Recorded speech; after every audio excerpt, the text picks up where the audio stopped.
This log has been lying in the grass since the storms last spring. It is elm, and I thought I'd make a few soup bowls with part of it.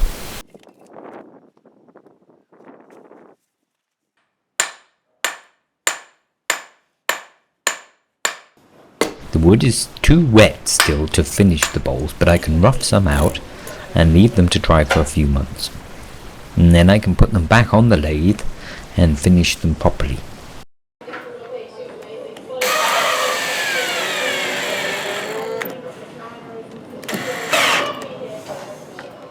Green wood is really easy and fun to turn, but you can't get it very smooth.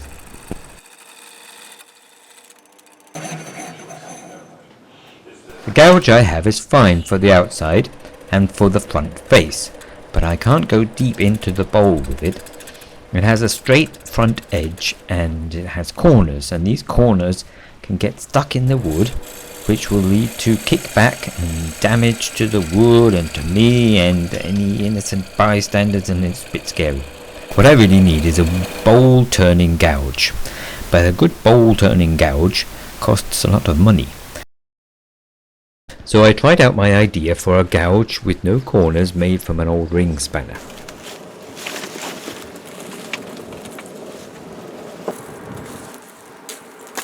This is my homemade forge. There's a link to it in the description.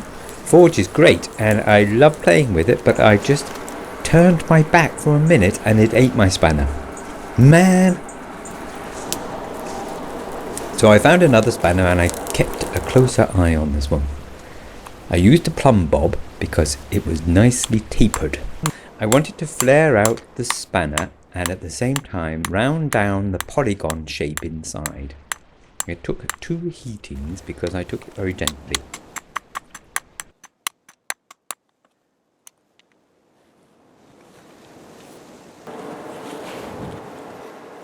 I also rounded it a bit from the other end because that's where the edge will be.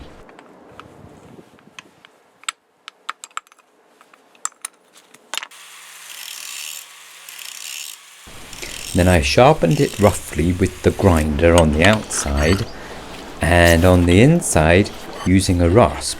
I only recently learned what a difference it makes if the steel is hot. You can rasp steel with a wood rasp if it's red hot. But then I heated it up to yellow hot to try to retemper it, and I quenched it quickly in water.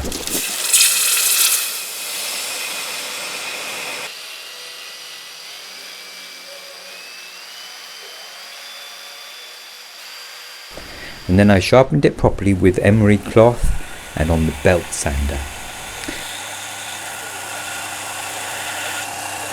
And then did it work? Well, it was a bit difficult to use because it was so short.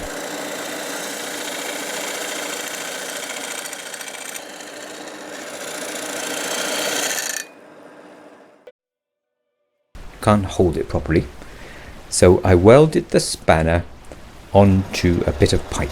It's not very pretty, actually it's not pretty at all, but this is just an experiment. I can always make a proper wooden handle one day, but for now it makes it so much easier and safer to use. It took a little while to feel out the right angle because I've never used a gouge like this before. Well, I've never even seen one like this before, but it did work in the end, and very quickly too, and so far it hasn't kicked back once. So I'm pretty pleased with it. So this will sit under the workbench and slowly dry out a bit more, and one day I'll come back to it and finish turning it. And then I made a few more, and a couple of plates too, to see how flat they dry. And I just hope that the woodworm doesn't find them before I get round to them again. Anyway, that was my experiment. Thanks for watching. I hope it was of interest and maybe helpful to somebody else who doesn't have a wood bowl turning. No, a wood what? No, a bowl. No, you know what I mean. Okay, I think it's time for a cup of tea. Bye now. Thanks for watching.